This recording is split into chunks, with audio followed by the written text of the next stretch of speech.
Hello everyone, আমি পায়েল। আমার নতুন একটি ভিডিওতে সবাইকে এত ভালোবাসা। আশা করি আপনারা সবাই খুব ভালো আছেন, আর আমরাও কিন্তু বেশ ভালোই আছি। গতকাল ছিল আমাদের এখানে সরস্বতী পুজো। যা আনন্দ হয়েছে না, তা আশা করি আপনারা আগের ভ্লগে দেখেই ফেলেছেন। গত বছর আমরা তেমন কোনো প্রোগ্রামে খুব একটা যেতে পারিনি, তার একটাই কারণ, যেহেতু আমার প্রেগনেন্সিটা খুব একটা স্মুথ যায়নি। আর তারপর চেহারা আমার এতই খারাপ হয়ে গিয়েছিল, তাই না, খুব একটা লোকের সামনে আমি যেতে চাইতাম না, হেসিটেট ফিল করতাম, এই যা। তবে এখন যেহেতু মিহি অনেকটাই বড় হয়ে গিয়েছে, এখন ওকে নিয়ে আমরা সব জায়গায় টুকটাক দিনপঞ্জি মিললে যেতেই পারবো। আগামীতে এরকম ভিডিও আপনারা অনেক দেখতে পাবেন। যাই হোক, সকাল সকাল আমি মিহিকে স্নান করিয়ে দিয়েছি। এখন ওই যে রান্নাঘরে এলাম, আমিও ফ্রেশ হয়ে নিয়েছি। চোখের আড়াল হলে কান্নাকাটি করে, তাই ওকে আমি এই যে স্টলারে বসিয়ে সামনেই রাখলাম, যাতে করে আমাকে দেখলে চুপচাপ থাকে। মিহি অনেকক্ষণ যাবত আমাকে দেখে শান্ত থাকে, তবে খুব বেশি সময় থাকতেও চায় না আজকাল। সেই শেষমেশ ওকে কোলে তুলতেই হয়। যাকে ছাড়ুন, চলুন এখন ডালটা আগে বসাই। আজকে ডাল করব, একটা ভাজা করব, তার সাথে একটা মাছ আনা হয়েছে, জাপানিজ মাছ, তো সেইটা দিয়ে ভাবছি একটা তরকারি বানাবো।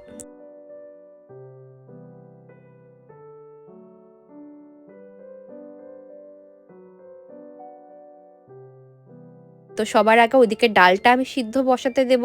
গরম জল চাপিয়ে দিলাম। এখন চলুন এই যে মুসুর ডাল 2 চামচ মতো নিয়ে এগুলোকে ভালো করে ধুয়ে চাপিয়ে দেই। সরস্বতী পুজোর ভিডিওগুলো ওই ফেসবুক আর ইউটিউব সব জায়গায় দেখলাম একটা প্রায়শই কমেন্ট খুব ভাসছে, সেটা হলো, দিদি তুমি একটু মোটা হয়ে গিয়েছো, বা পায়েল তুমি একটু মোটা হয়েছো। সত্যি বলতে অনেক দিন হয়ে গিয়েছে আমি আয়নায় নিজেকে তেমন ভাবে আবিষ্কার করিনি, বা পরখ করেও দেখিনি বলতে পারেন। আসলে বুঝতেই পারছেন, নতুন মা হওয়া, তারপরে একা একা থাকা, সব মিলিয়ে তো একটা সময় নাজেহাল ব্যাপারটা আসেই। ভিডিওতে আসলে সবকিছু ধরা পড়ে না, তবে বাস্তবে জীবন কিন্তু টোটালি ডিফারেন্ট। তো আমিও অত ভালোভাবে নিজেকে দেখিনি।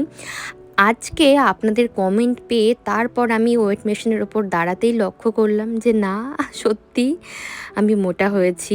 আমার ওয়েট অনেকটাই বেড়েছে, আর যে সংখ্যাটা দেখাচ্ছিল আমি তো রীতিমতো অবাক। কুস্মিনকালে এমন ওয়েট মেশিনে দাঁড়ানোর পর আমার চোখে পড়েনি, আর যা চোখে পড়েছে তা দেখে আমি সত্যি অবাক। 51 কিলো ওজন হয়েছে আমার। লাস্ট উইকে 37 উইকেও আমার এত ওয়েট ছিল না, ছিল 49 কেজি। মিহি পেট থেকে বেরিয়ে আসার পর সেটা আবার 45-46 কিলোতে দাঁড়িয়েছিল। এই কয়েক মাসের মধ্যে যে আমি 6 কিলো ওজন বাড়িয়ে নেব, সত্যি তাহা আমার কল্পনার অতীত। তো এটা দেখে সত্যি আমি হতভম্ব যেমন হয়েছি, তেমনি একটুখানি দুঃখ পেয়েছি যে আমি এত মোটা হয়ে যাচ্ছি। যদিও নতুন মাদের এই সমস্যাটা খুবই কমন ব্যাপার, তবুও আমরা তো চেষ্টা করতে পারি ব্যাপারটাকে আয়তনে রাখার। তো আজকের পর থেকে আমি সেই চেষ্টাই করব। যাকে চলুন, ওদিকে মাছটা আমি আগেই ধুয়ে রেখেছিলাম, ফ্রিজ থেকে বের করে নুন হলুদ মাখিয়ে এদিকে একটা ছোট ফ্রাই প্যান নিয়েছি। এটার মধ্যে কিছুটা তেল দিয়ে মাছগুলোকে এখন এপিট ওপিট করে খুব অল্প সময়ের মধ্যে কড়া ভাজা করে নেব। একটু জোরে আঁচ দিয়েছি, এই যা। এই মাছের ওপরের যে স্কিনটা থাকে, ওই ছাল ব্যাপারটা ভীষণ পাতলা, তো এই মাছটা স্টিলের কড়াইতে ভাজলে লেগে যেতে পারতো। এই কারণে আমি এরকম ননস্টিকের ফ্রাই প্যান নিয়েছি। এই মাছটার মধ্যে জানেন তো একটা লম্বা কাটা আছে। রুই কাতলা বা ইলিশ বা ওই জাতীয় যে কোনো মাছের মধ্যে যেমন এক্সট্রা করে কাটা থাকে, এটা আবার সেই ভয় নেই। আর এই মাছটা খেতেও বেশ ভালো।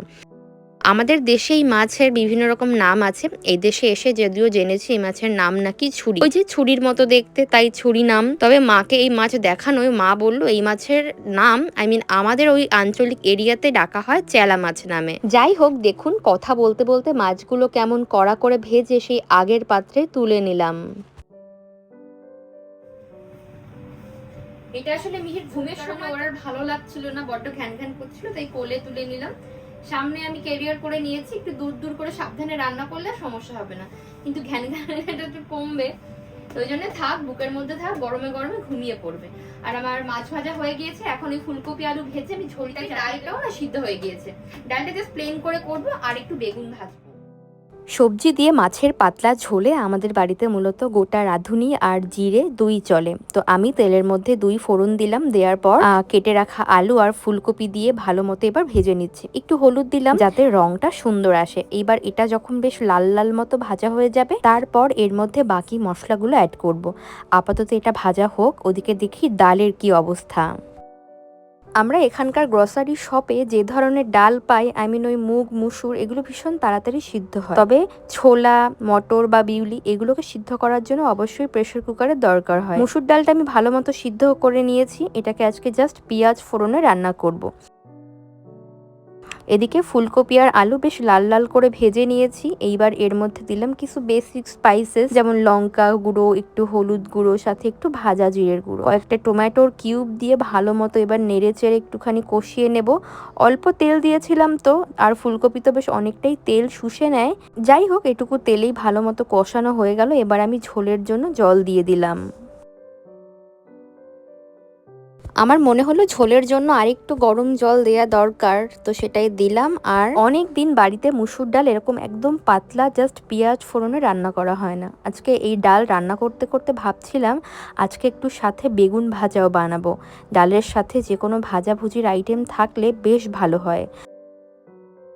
আগে যখন আমার মিহি খুব ছোট ছিল তখন ওকে এই সেম কেরিয়ারে নিয়ে আমি বুকের মধ্যে জড়িয়ে কত রান্না বান্না ইভেন ঘরের সমস্ত কাজই করতাম। তবে এখন সে তো অনেকটাই বড় হয়ে গিয়েছে, আর এখন নিজের মর্জি মতো মাথা ঘাড় সবই তো এদিক ওদিক করে। তাই এখন ওকে কেরিয়ারে এইভাবে ঝুলিয়ে নিয়ে আমার যে কোনো কাজ করতে খুবই কষ্ট হয়। কিন্তু তারপরেও বেশিক্ষণ তো স্ট্রলারে বসে থাকে না। বিরক্ত হয়ে যখন অনেক ঘ্যান ঘ্যান করে তখন আমি নিজেকেও তো শান্ত রাখতে পারি না, তাই জন্য এরকম কেরিয়ারে নিয়ে নিই। আর এক হাত দিয়ে কেরিয়ার ছাড়া যদি ওকে সবসময় কোলে নিয়ে রাখি, আর এক হাত দিয়ে যদি কাজ করি, তবে না একটা সাইড আমার খুব ধরে যায়।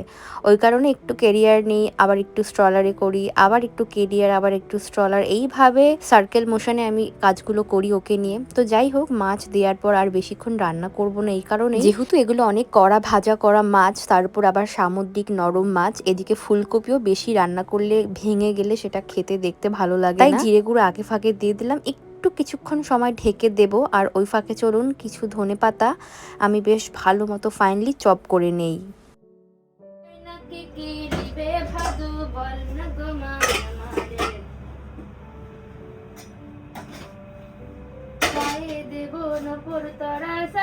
আমি বাহারে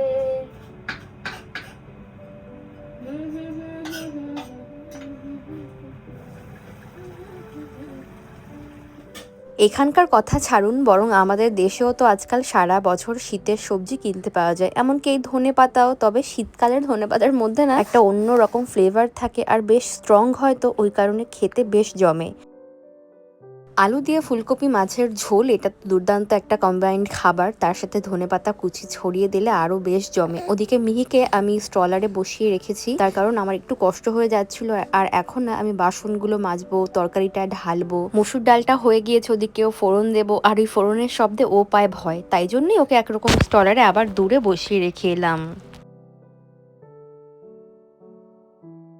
যে কোনো রান্নায় জিরে, তেজপাতা, শুকনো লঙ্কা ফোড়ন দেবার পর আমি সেই রান্না খুব একটা আগুনের উপর রাখি না। তার কারণ আমার মনে হয় ফোড়ন দেওয়ার পর আবার আগুনের উপর অনেকক্ষণ রান্না করলে ওই গন্ধটা যায় উবে। তাই অল্প কিছুক্ষণ রেখে আমি ডালটা আবার নাবিয়ে নিলাম। এই ফাঁকে বেশ কিছু বেগুন আমি কেটে নিয়েছি। এখানে আসলে দুই রকমের বেগুন রয়েছে। একটা হলো ওই শীতকালে যে পাওয়া যায় বড় মাকড়া বেগুন, আর তার সাথে রেগুলার যে রান্নার বেগুনগুলো আমরা প্রত্যেকদিন বাজারে পাই, ওই বেগুন। তো ভালো মতো আমি নুন, হলুদ আর অল্প একটুখানি চালের গুঁড়ো দিয়ে ভালো মতো মেখে আমি ভাজতে বসিয়ে দিলাম। এগুলোকে বেশিক্ষণ ভাজা লাগবে না, আসলে উপর দিকটা একটু লাল লাল হয়ে গেলে ভেতরে এমনিতেই সিদ্ধ হয়ে যায়। আর বেগুন না আমার একটু মোটা মোটা করে ভাজতেই ভালো লাগে, সেটা মনে হয় দুই আঙুল দিয়ে ভেঙে খেতে সব থেকে ভালো লাগে। সবাইকে হ্যালো বলে দাও তো। আজকে রান্না করতে আমাদের একটু বেশি বেলা হয়ে গেল, মিহি একটু সারতে সারতে একটু বেলাই হয়ে গেল। যাই হোক, আমি সব রান্না বান্না সেরে নিয়েছি। মাছের ঝোল করলাম, ছুরি মাছ বা চেলা মাছ যেটাই বলুন না কেন, তো সেই মাছের ঝোল করলাম ফুলকপি আলুর সাথে। আর পেঁয়াজ দিয়ে সিম্পল মুসুর ডাল করেছি পাতলা করে, আর তার সাথে গরম গরম মোটা মোটা বেগুন ভেজেছি। আর খিদেও পেয়েছে প্রচুর, অনেকটা বেলা হয়ে গিয়েছে। তো আমি এখন খাবার দাবার খেয়ে নিয়ে তারপর কিচেনটা ক্লিন করব, আর তারপরে ওকে নিয়ে একটু বাইরেও যাব ঘুরতে। আজকে প্রচন্ড খিদে পেয়ে গিয়েছে, আসলে অনেকটা বেলাও তো হয়েছে, তাই সমস্ত খাবার আমি পাত্রে ঢেলে নিয়েছি। এগুলো এখন ডাইনিং টেবিলে রেখে আসবো। রান্না বান্না করার পর এরম ভাবে খাবার গুছিয়ে রাখলে আমার দেখতে খুব ভালো লাগে। এখন তো প্রচুর ঠান্ডা, এরম করে রাখলে বড় খাবার ঠান্ডা হয়ে যায়। তবে মাঝে মধ্যে কি করি, কড়াই সমেত আমি গ্যাসের ওপরেই রেখে দিই। প্লেটে নিজের জন্য কিছুটা ভাত বেড়ে নিয়েছি আর তার সাথে নেব দুটো মোটা মোটা বেগুন ভাজা। বেগুন ভাজার সাথে আমার ঘি না হলে একেবারেই চলে না, আর কাঁচা লঙ্কা হলে তো কোনো কথাই নেই। তবে এখানে শীতকালে তো আমরা কোনো দিনও চোখে একটুখানি ওই কাঁচা লঙ্কা দেখতে পেলাম না, তাই শুকনো লঙ্কাই চলে বরাবর। মোবাইল ফোনে চেক করে দেখলাম আজ আমাদের এখানে বিকালের পর সন্ধ্যা নামতেই -1 ডিগ্রিতে টেম্পারেচার নেমে যাবে। আর এমন ঠান্ডার দিনে এইরকম সিম্পল ডাল ভাত, আহা, গরম গরম ধোয়া ওঠা ভাতের সাথে পাতলা করে মুসুর ডাল, সাথে বেগুন বা আলু যে কোনো একটা ভাজা ভুজি থাকলে তো ব্যাপারটা আরো জমে যায়। হ্যাঁ, একেবারে পরন্ত বেলা আমি দুপুরের লাঞ্চ করছি, যদিও এখন আর দুপুর নেই। যাই হোক, চলুন গরম গরম ডাল ভাত খেয়ে নিয়ে আজকের ভিডিওটা এখানেই শেষ করছি। দেখা হচ্ছে সবার সাথে পরবর্তী নতুন কোনো ভিডিওতে। সবাই খুব ভালো থাকবেন, সুস্থ থাকবেন। Tata, bye bye.